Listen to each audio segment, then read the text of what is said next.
Hello friends.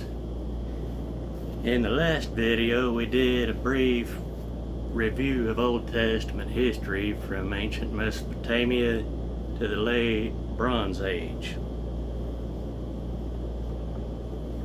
We'll read from the late Bronze Age on down to the rest of Old Testament history, to the Medo-Persian Empire.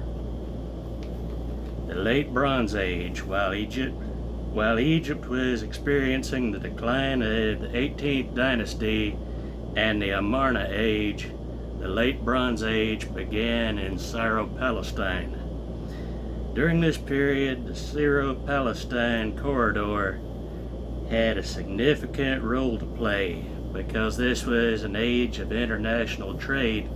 Control of the trade routes became a great economic advantage. The overland trade routes from Egypt to Anatolia, which is now Asia Minor, which is modern-day Turkey, and Mesopotamia, all passed through Syro-Palestine, and the growing sea trade on the Mediterranean was dependent on the hospitable ports of the Syrian coast, which is Byblos, Tyre, Sidon, and Ugarit in particular. As a result, each of the military powers desired to expand their control into Syro-Palestine, and many of the great battles of this era took place in Syro-Palestine. According to the earlier chronology, this was the period of the judges of Israel, and the constant burden of foreign oppression described in the book of Judges would fit in the profile of this period. Though the great political powers are not listed among the oppressors of Israel.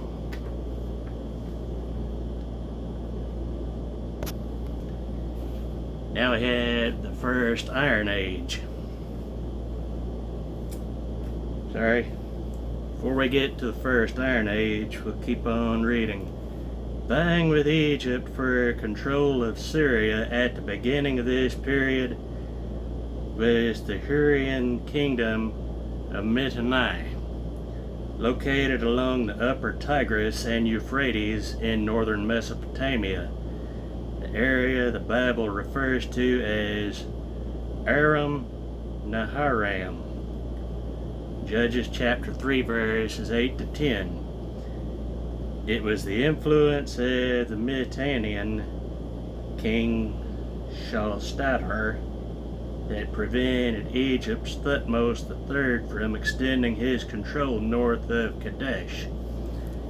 Mitanni was soon overshadowed, however, by the emergence of the Hittites in Anatolia, who were to become the dominant political force in the Near East for the next 2.5 centuries. As both Egypt and Mitanni reached periods of decline in the latter part of the 15th century, they set aside their differences and made an alliance to protect their mutual interest in Syria from the upstart Hittites, but to no avail. The 14th century brought expansion of Hittite influence into Syria under the guidance of Shuppiluliuma I, at the expense of the dormant Egyptians and the floundering Hurrians. With the re-establishment of a strong Assyrian state in 1362 BC, Mitanni came under pressure from both east and west, finally breaking apart about 1350 BC. It is possible that the first oppressors of Israel in the Judges period were peoples who had been displaced from Mitanni, Judges chapter 3 verses 7 to 11. The Assyrians did not, however, attempt to expand to the west, preferring to exert their influence on Urartu to the north and Babylon to the south. Meanwhile, the cities of Syria had gradually come under the control of the Hittites. The 13th century brought the resurgence of Egypt as the 19th dynasty began to reverse the devastating policies that had characterized the Amarna period. The capital was moved to the Delta region in the north, and control over Palestine was exerted more forcefully. In the mid-13th century, Ramesses the Great began to challenge the Hittite control of Syria. Both Egypt and Hittite records preserve accounts of the famous Battle of Kadesh, in which Ramesses, though suppressed by the Hittite forces, managed to avoid humiliation. The resulting occupation of territory suggests that the Hittites retained control of Emuru and Kadesh, and perhaps even made gains to the south. Eventually, a treaty was made between Hattusili III of the Hittites and Ramesses II, probably motivated by renewed interest in Syria on the part of the Assyrian king Shalmaneser I. The resulting picture of the Late Bronze Age is an ever-shifting stalemate between major political powers, with Syria and to a lesser extent Canaan caught in the middle. The Israelites were in Canaan during this time. If the Israelites were in Canaan during this time, they would have eventually been largely unaffected by the international events. Canaan was too far south and too insignificant compared with Syria for the northern powers to be interested. The troops movement of the Egyptians during the 13th century would have had little effect, for the Israelites were largely settled in the hill country away from the major routes of travel. But the balance of power was about to undergo a dramatic change. Now we get into the Iron Age, the First Iron Age, from 1200 to 1000 BC.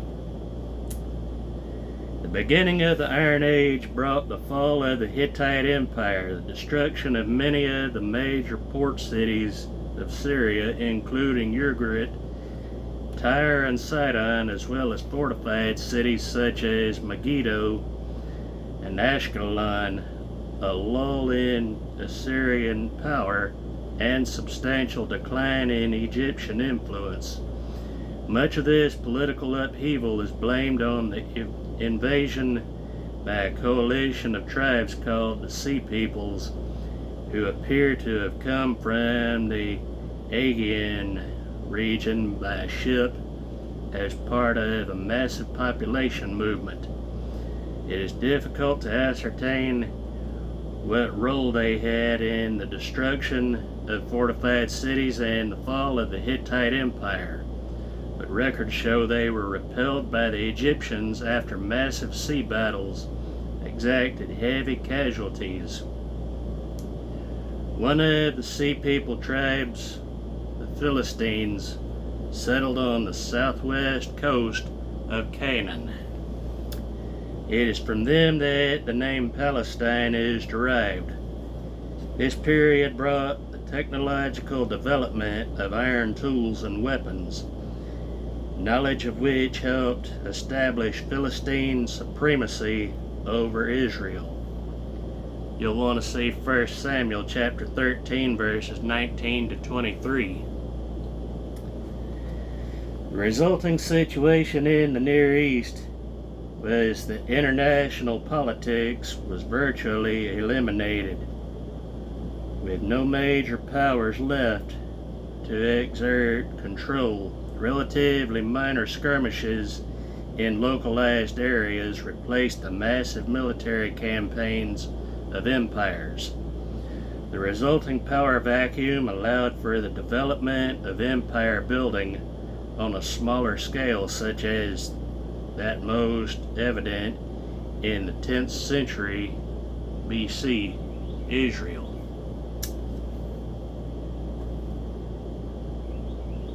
Now we had the empire of David and Solomon from 1000 to 900 BC,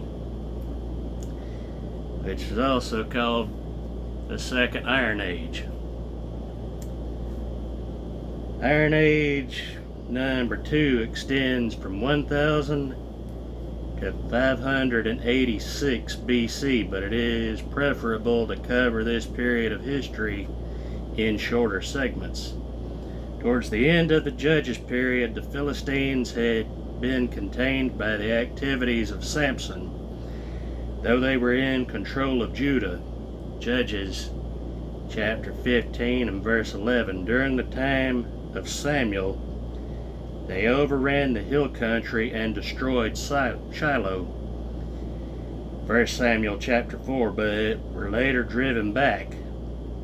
1 Samuel chapter 7. Saul was successful in maintaining the equilibrium throughout most of his reign, but after the battle of Mount Gilboa, in which Saul was killed, the Philistines occupied most of the midsection of Canaan. When David came to the throne, one of his first tasks was to regain control of Israelite territory. This was accomplished from his newly conquered, fortified base in Jerusalem. After the Philistines were subdued, David's military success continued with the eventual subjugation of most of Syro-Palestine. Some countries were annexed with military governors ruling in place of native kings, e.g. Ammon. Others were conquered but became vassal states, e.g. Moab. Some paid tribute and became the site for Israelite garrisons, e.g. Aram, Damascus, and Edom. And still others became willing vassals, e.g. Hamath. As a result of David's successes, Solomon inherited an empire that stretched from the elbow of the Euphrates into the north to the border of Egypt in the south. Even Egypt entered into a marriage alliance with him. Pharaoh's daughter joined Solomon's harem as he built a navy and extended his trade to the far reaches of the Mediterranean and south along the full length of the Red Sea. Although his economic success was great, Solomon's military capability did not match his father's. Though he fortified strategic cities such as Megiddo, Hazor, and Gezer, and built up his cavalry and chariotry, very little military success is recorded for Solomon in the Old Testament. You'll want to read 2 Chronicles chapter 8 and verses 3 to 6. Though his wisdom was widely recognized and the prosperity of his realm unparalleled, the empire declined under his guardianship and was on the verge of collapse when his son Rehoboam took the throne. Military neglect and a heavy tax burden on the people appear to have been Solomon's most obvious political faults, and the authors of the books of Kings and Chronicles likewise point out his spiritual failures. International unrest and unquenched rebellion among the vassals left Rehoboam with little more than the capital city and the wilderness that lay to the south. The kingdom deteriorated even more a few years later when Shishak, known as Sheshonk I in Egyptian records, the Pharaoh of Egypt, raided Judah, sacking many of the fortified cities and receiving heavy tribute in return for bypassing Jerusalem. Then you have the rise of the Arameans from 950 to 800 BC. Even as one of Solomon's officials, Jeroboam gained control over the northern kingdom of Israel. This was the first Jeroboam, and he was the one who had led the nation of Israel, or the northern kingdom of Israel, during his time into full apostasy and idolatry. Let's keep on reading.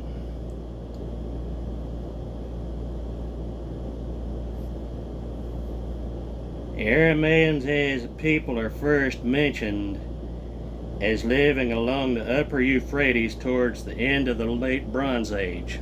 In fact, let's read this all again. The rise of the Arameans, 950 to 800 BC.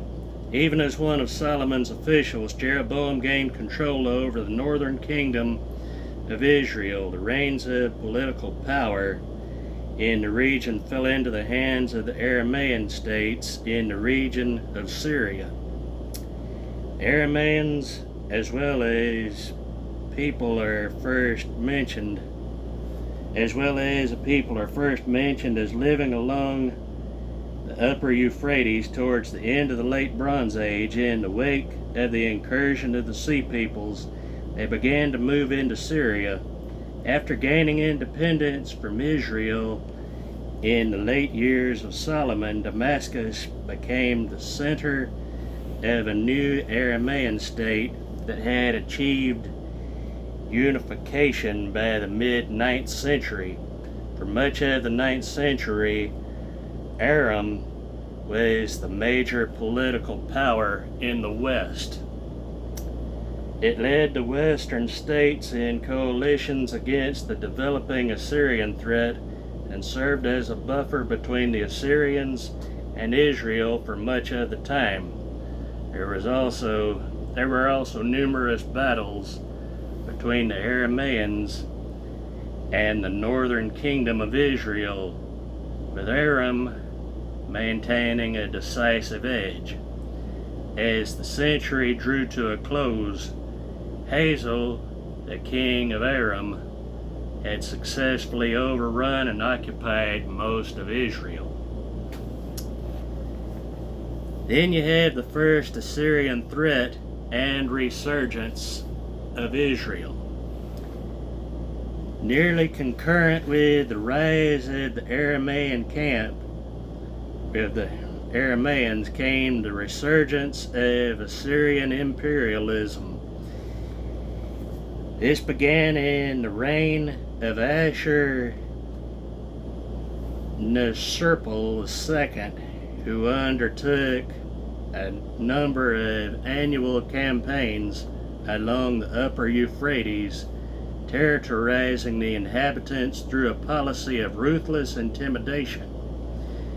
This was expanded into a more logical military strategy by his successor Shalmaneser III, who concentrated on gaining control of the upper Euphrates.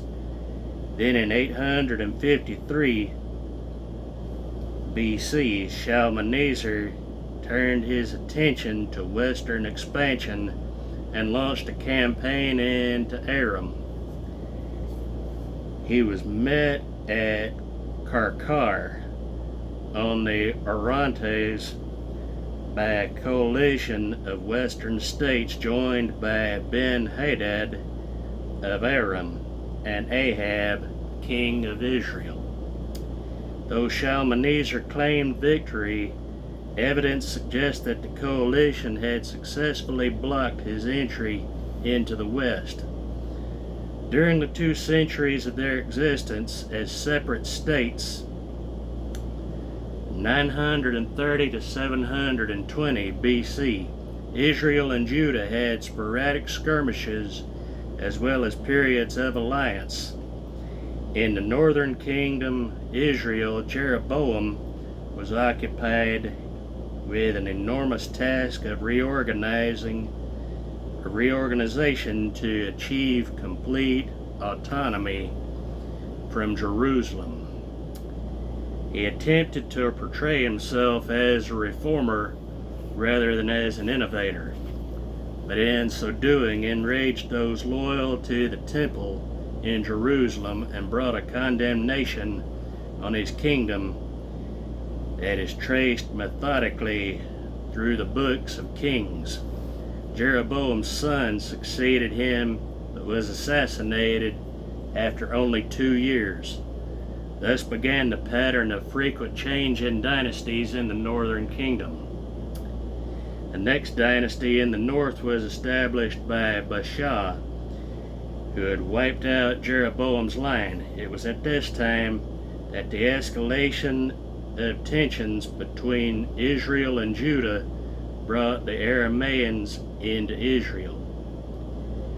His line likewise did not last, but was replaced by the politically successful house of Omri.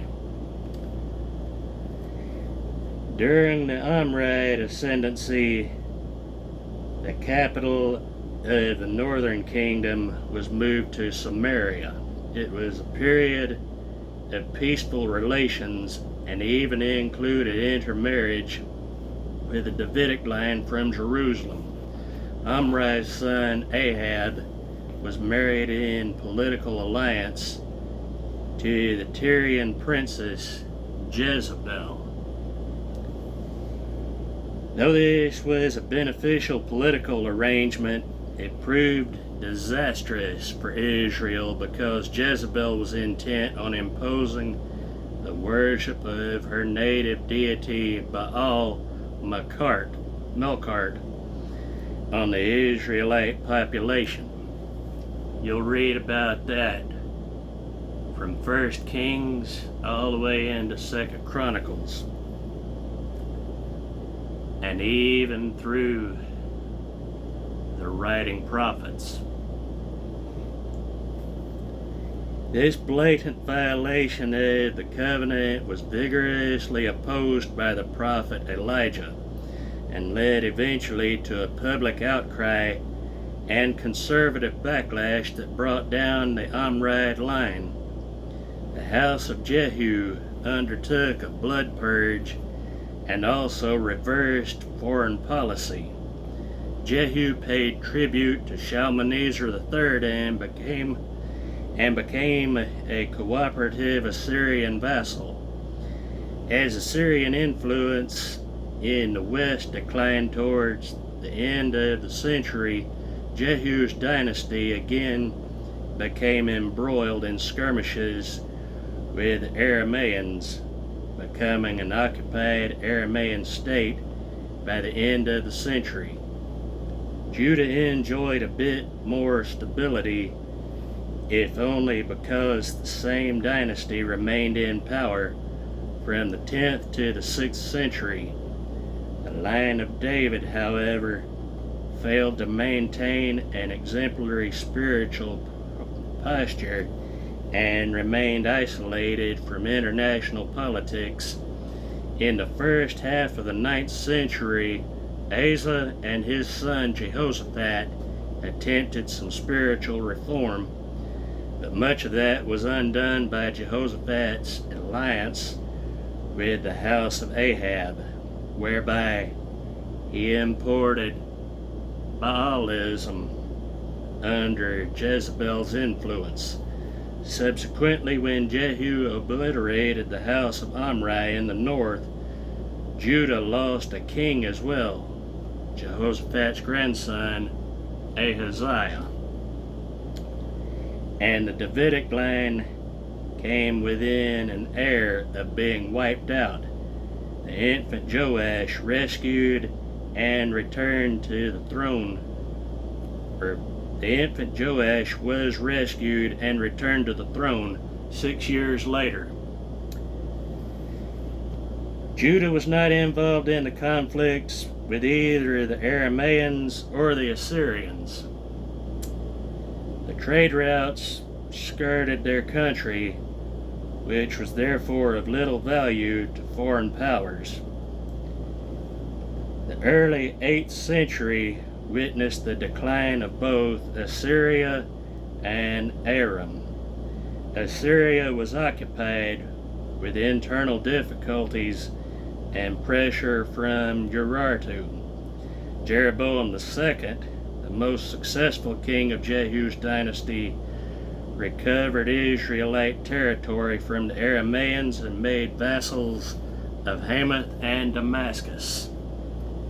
Meanwhile, in the south, Azariah, who was also known as Uzziah, collected tribute from the Ammonites and was successful against the Philistines and the Arabians. Between Jeroboam and Azariah, the territory control nearly equaled that of David. This was a prosperous time for Israel and Judah, but military success led to a decadence and social and spiritual decay. It was this decline that set the stage for the development of classical prophecy. For although Israel and Judah were autonomous and trouble-free, a major crisis lay just over the horizon. I'll actually stop right there for now, and then I'll come back and make a third video on Old Testament history later. But I do pray to God that this video is helpful to you in understanding the Old Testament as you study. And may God richly bless you as you diligently study His holy written word.